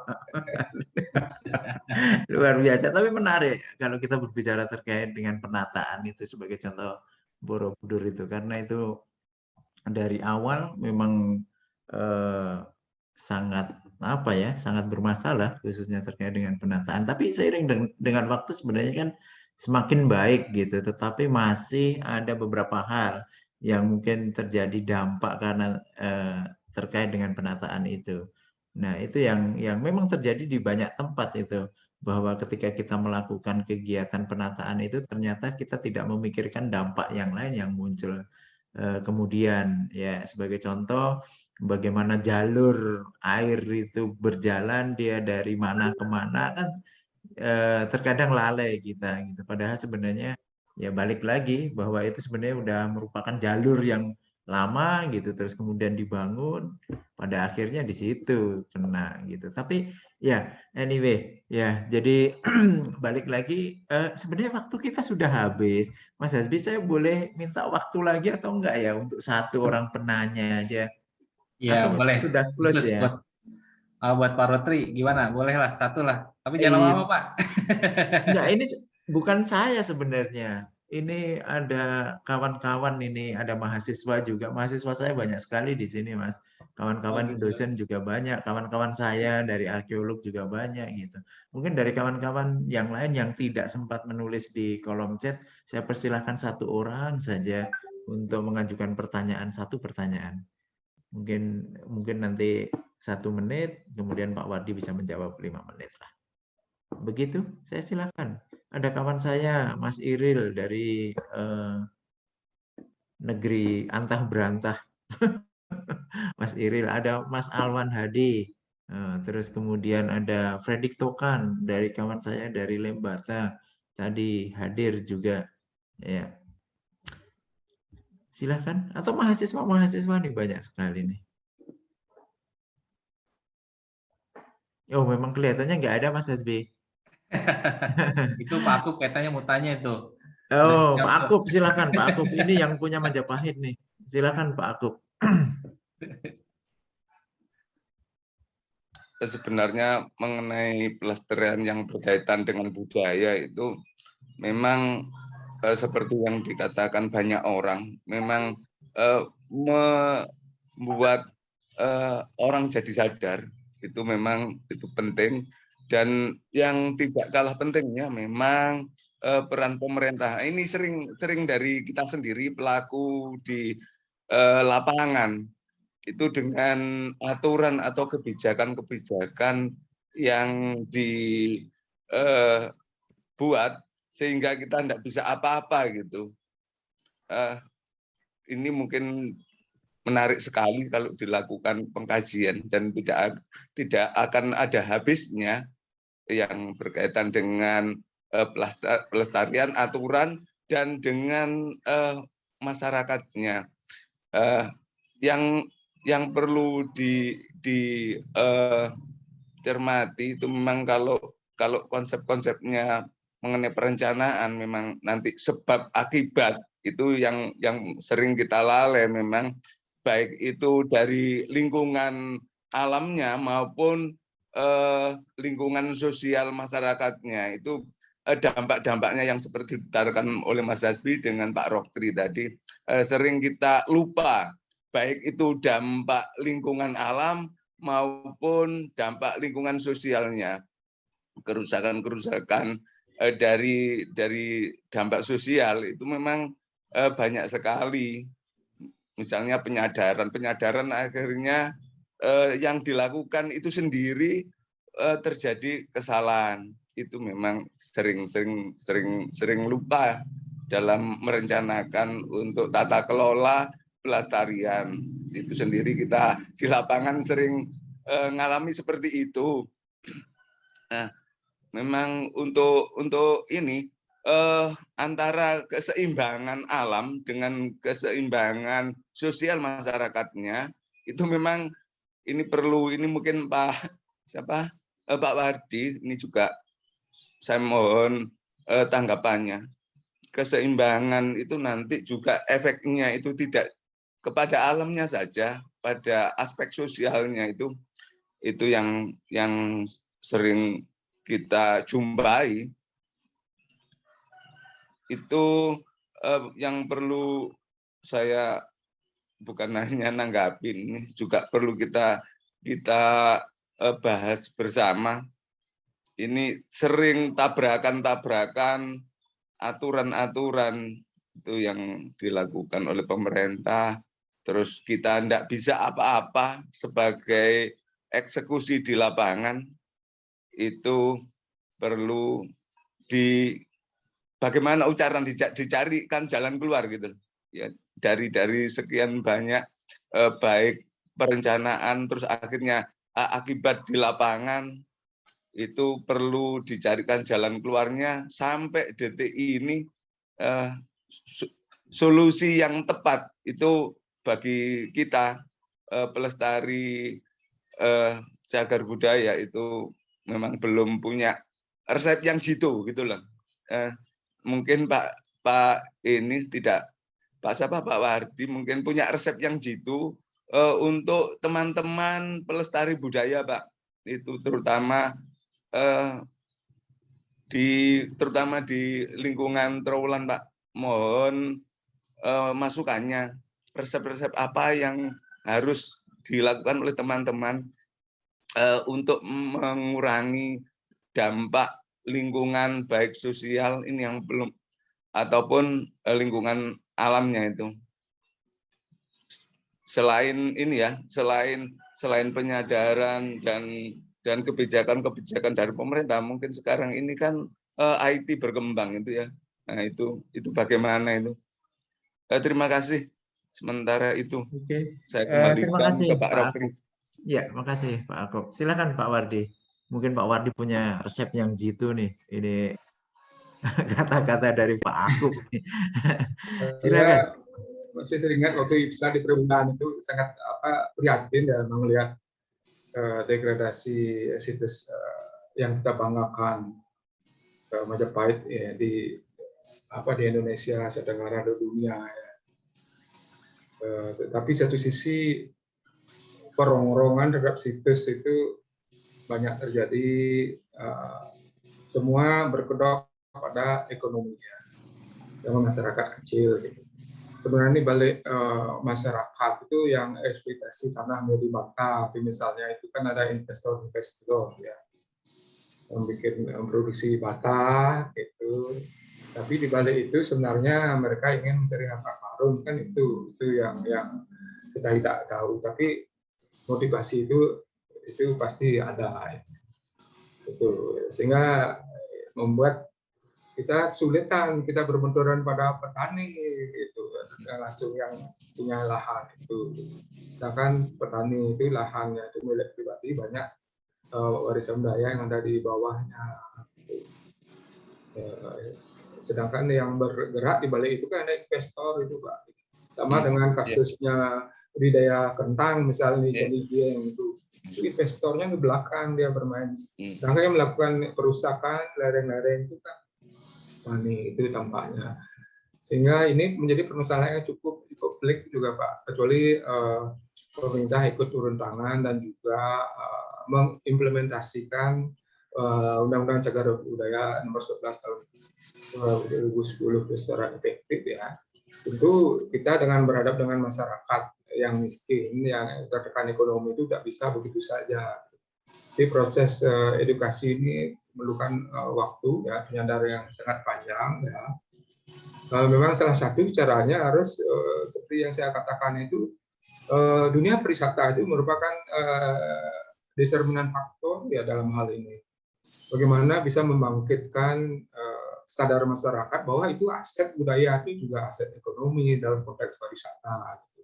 Dan juga perlu edukasi secara terus-menerus tentang lingkungan, dampak-dampak yang akan muncul. Gitu.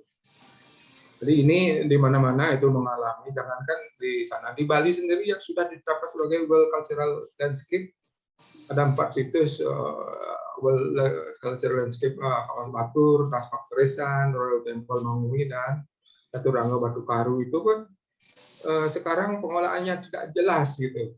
Di sisi perongrongan terus ada terjadi, misalnya bangunan homestay atau villa-villa di sekitar Taspak Keresan Petanu, dan juga bangunan yang ada di Subak Jatiluhur itu. Terus ini komitmen seperti saya sampaikan, tantangan political will pemerintah untuk ikut membantu menjaga kelangsungan pelestarian ini masih kurang, Pak. Itu mestinya ada kebijakan itu secara efektif bisa diterapkan itu kebijakan. Tentu dalam hal ini pemberdayaan sosial ekonomi masyarakat dan juga edukasi tentang arti penting waris budaya itu sangat harus dilakukan secara sabar dan berulang-ulang ya, sampai masyarakat itu paham dan sadar. Ketika mereka sudah merasakan menikmati manfaat ekonomi dari waris budaya itu dan lewat edukasi, mereka baru menyadari pentingnya arti pelestarian cagar budaya. Tentu dalam hal ini grassroots ini penting kita garap ya. Kita sering berbenturan dengan grassroots, tapi sebenarnya yang belakangnya ada investor yang besar, kan itu permasalahan. Ini harus disadari secara dan ini merupakan tantangan bagi kita semua selain ada perubahan iklim global ini. Jadi itu yang bisa saya sampaikan, harus merevitalisasi secara berulang-ulang, sosialisasi juga kepada masyarakat pentingnya arti warisan budaya, cagar budaya di negara kita. Jadi itu yang bisa saya tambahkan, Pak Rod. Iya, terima kasih Pak Wardi. Ya, jadi ini karena kita keterbatasan waktu juga. Ya, jadi mohon maaf Bapak, Ibu, dan kawan-kawan semua. Jadi kita sangat terbatas dengan waktu karena kita udah hampir 2 jam, yang dari jatah kita sebenarnya cuma 1,5 jam.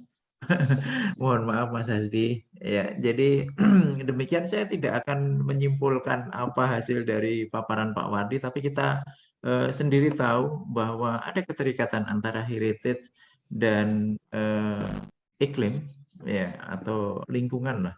Ya, kalau kita sampaikan di sini ada pengaruh mempengaruhi bagaimana sebenarnya heritage juga bisa membuat iklim microclimate ya, terus kemudian kemudian lingkungan juga bisa berdampak pada kerusakan. Demikian juga sebenarnya manusianya sendiri yang sangat berpengaruh tentunya. Gitu. Terima kasih atas kehadiran Bapak, Ibu, dan kawan-kawan semua di sini. Saya mungkin ada kata salah tutur, mohon maaf selaku moderator. Ya, demikian dari saya. Saya kembalikan ke Mas Hasbi. Silakan, Baik. Mas Hasbi. Terima kasih semuanya. Baik, terima kasih Pak Rotri, terima kasih Pak Wardi atas pemaparan yang sangat luar biasa, cukup mencerahkan kita semua dan juga yang paling penting adalah membuat kita bermuhasabah atau berintrospeksi diri kayak gitu untuk melestarikan pusaka secara bijak dan secara berkelanjutan. Dan ini mungkin tidak berhenti di sini diskusi kita. Kita coba kembangkan diskusi-diskusi seperti ini untuk mencoba memperbaiki dan juga melihat kondisi yang ada di sekitar kita akan jauh lebih baik dari sekarang. Nah, kawan-kawan dan Bapak Ibu semua, mungkin sebelum saya akhiri kegiatan atau diskusi kita kali ini, ada beberapa informasi yang ingin kami sampaikan. Yang pertama, terkait dengan media sosial yang dimiliki oleh Bumi Pelestarian Pusaka Indonesia atau BPPI. Nah, seperti yang tadi saya sampaikan di awal, silahkan Bapak Ibu sekalian mengikuti, follow atau subscribe beberapa media sosial tersebut karena beberapa informasi-informasi terkait dengan kegiatan-kegiatan BPPI selalu kami informasikan di sana. Jadi jangan sampai terlewatkan, silahkan di subscribe di YouTube BPPI, BPP Heritage, kemudian Instagram BPPI @IndonesianHeritageTrust, serta di Facebook BPPI Heritage. Serta ada juga di website kami menginformasikan di BPPI IndonesianHeritageTrust.org seperti itu. Selanjutnya kami juga memiliki program BPPI Niaga, jadi kami memfasilitasi berbagai produk-produk terkait dengan heritage atau pusaka. Nah, baik itu berbentuk kerajinan, kriya maupun bentuk publikasi buku yang dipublikasikan oleh BPPI maupun mitra. Nah, silahkan mungkin kepada Bapak Ibu sekalian yang berminat untuk membeli berbagai produk-produk tersebut dapat menghubungi Instagram BPPI, silahkan di DM atau di Tokopedia di BPPI Niaga, kata kuncinya BPPI Niaga, silahkan diakses di situ. Nah, beberapa hari ini nampaknya ada kendala di akun BPPI Niaga, kami coba perbaiki. Namun untuk lebih memudahkan Bapak Ibu semua, silahkan nanti di screenshot saja di BPPI Niaga di Tokopedia, kemudian di DM di @IndonesianHeritageTrust untuk proses lebih lanjutnya. Terakhir, mungkin ini ada beberapa informasi yang ingin kami sampaikan juga. Nah, hari ini adalah diskusi pelestarian BPPI. Kemudian besok akan ada RUMPI, Ruang Muda Pelestari Indonesia. Ini kolaborasi dengan Suka Pusaka Indonesia atau Sukarelawan Advokasi Pusaka Indonesia, kawan-kawan muda pelestari. Nah, temanya pada besok adalah Lestari Pusaka Alamku dengan narasumber Mbak Larasati Dena Mardika. Kemudian ada juga kita di podcast, jadi ada beberapa media yang kita gunakan dalam Hari Pusaka Dunia ini. Nah, hari ini kita di Zoom, besok kita di live Instagram, kemudian pada tanggal 17 April kita akan ada di podcast di Seraya Podcast. Nah, ini akan membahas tentang pusaka alam dan keanekaragaman hayati. Nah, silahkan mungkin para pendengar di Spotify dapat mengakses di Seraya Podcast pada tanggal 17 April pukul 19.00 WIB. Dan di hari yang sama, di pagi harinya, jam 10 hingga jam 12, ada acara Saresehan Budaya dengan tema menelisik pusaka alam kawasan Borobudur. Nah, ini kolaborasi juga dengan kawan-kawan di Borobudur, khususnya kawan-kawan Berayat Penangkaran Borobudur. Nah, ini untuk lokasinya, silakan kawan-kawan hadir yang sekitar Borobudur di Bukit Skepel, di Kecamatan Bener, Kabupaten Purworejo, Jawa Tengah. Dan ini juga yang menarik, tadi saya sampaikan, kita akan ada jelajah pusaka alam. Nah, di Kebun Raya Bogor. Ada titik temunya kita jam 13 pada hari Senin tanggal 18 April. Nah, kita akan jelajah di Kebun Raya Bogor, melihat begitu kayanya pusaka alam di Kebun Raya Bogor. Dan terakhir, di tanggal 28 April nanti akan ada apresiasi bahasa Bali. Jadi Mesatu, Metambang, dan Nyurat Aksara Bali. Nah, ini mungkin kalau saya salah menyebutkan, tapi ini sebuah apresiasi bahasa Bali yang akan dilaksanakan di Jerotumbu, Karangasem, Bali. Silakan kawan-kawan yang berada di sekitar Karangasem hadir pada hari Kamis pukul 16, hari Kamis tanggal 28 April pukul 16 sampai 18 WITA.